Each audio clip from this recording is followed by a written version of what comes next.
You guys get nervous when you see things like this? I get nervous when there's any like big ass truck in front of me, and like at any given point, whatever is supposedly chained to the truck is just gonna come flying, and that's how I'm gonna die.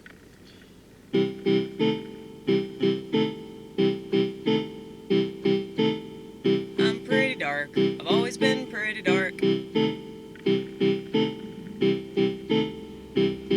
I guess that's why I make so many jokes. I guess that's why I'm so offensive. It's because this is my perspective. I'm always obsessed with death.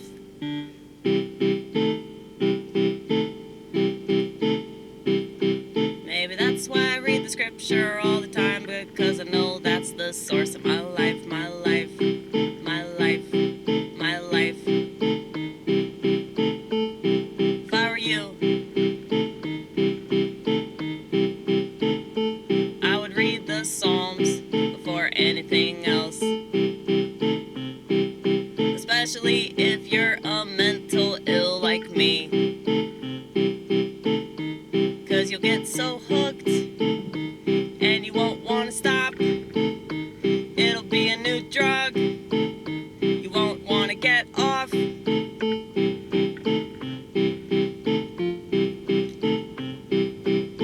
Well, I would suggest reading the New Testament, but don't think you're gonna get it without discernment. You need discernment. Or you could just talk to a priest. You could do that. Don't listen to me, because I'm just a laywoman, which is worse than a layman. So,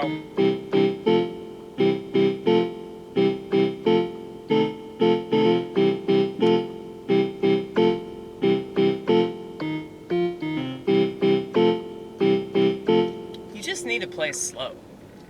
You get too excited. You play so fast and then you fuck it up. But I can't not get excited. What if that's my pride? I wanna kill it.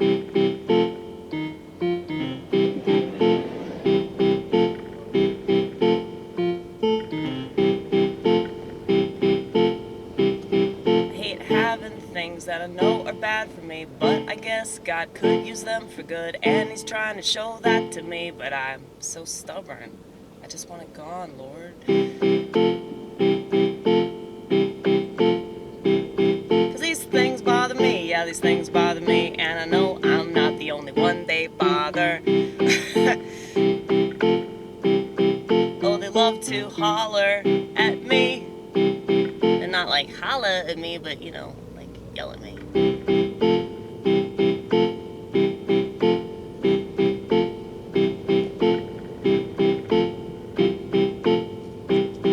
Cause I think I don't know that I'm arrogant. How could I not know I'm arrogant? I watch my channel, yes I do, and I comment on it way more than you. It's true. It's true, it's true, it's true, it's true, it's true, it's true. Read the description. If you don't believe me, read the description. If you don't think that I have self-awareness, I promise that I do. You sound like, what's his face? Gordon Gano. Oh! You know, sometimes I'll listen to myself and I'll remind myself of other artists that have inspired me over the years, and that's always so cool. Gordon Gano is the lead singer of the Wild Pumps. But yeah, that was punk. That was punk. You should check out the album. I believe it's from 1981. So before I was born. The album that has Blister and the Sun, which is track 1, which is like the worst track on the album. Who called me? Somebody called me. Somebody texted me. Let's see here. One new message. Oh shit.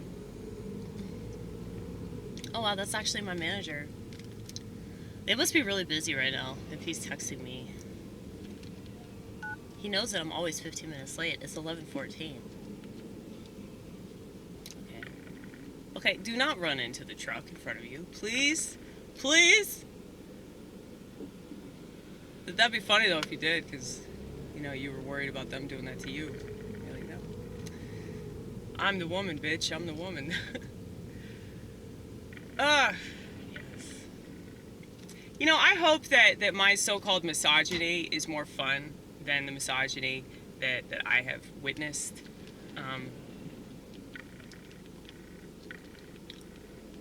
Because, I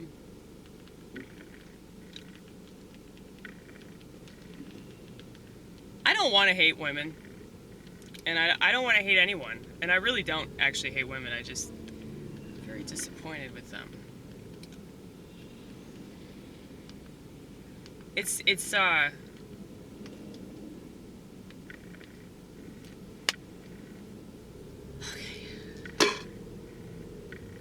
I'm not disappointed with them, I'm disappointed in them. Because I feel like they could do better, and they don't. But that has a lot to do with the culture. And 100 years of propaganda. So it's like, what the fuck do you expect? It's like people that complain about certain types of behavior, but they're not willing to look at, and this channel's redundant, I know it is, but it's like, if you're not going to look at the culture, and if you're not going to look at somebody's history, and if you're not going to look at like their childhood and the way they were raised and all this shit and all this stuff that they absorbed, it's like we couldn't possibly understand like why people are so bad or so stupid or so mediocre or so lame. We couldn't possibly understand that unless we're in that person's head and we've like spent all this time with a person, you know? And I guess maybe that's what my channel's about. It's just kind of showing like, this is what it's like to live your life and grow and learn from experiences and be mad at yourself and be sad and not take medication all because you're having a difficult time. I mean, people can say, well, you're self-medicating. I'm not self-medicating to escape.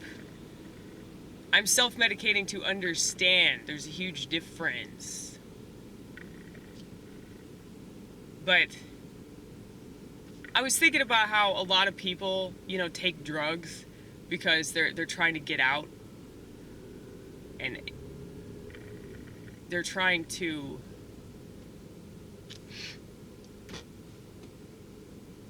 have a more fun time or loosen up.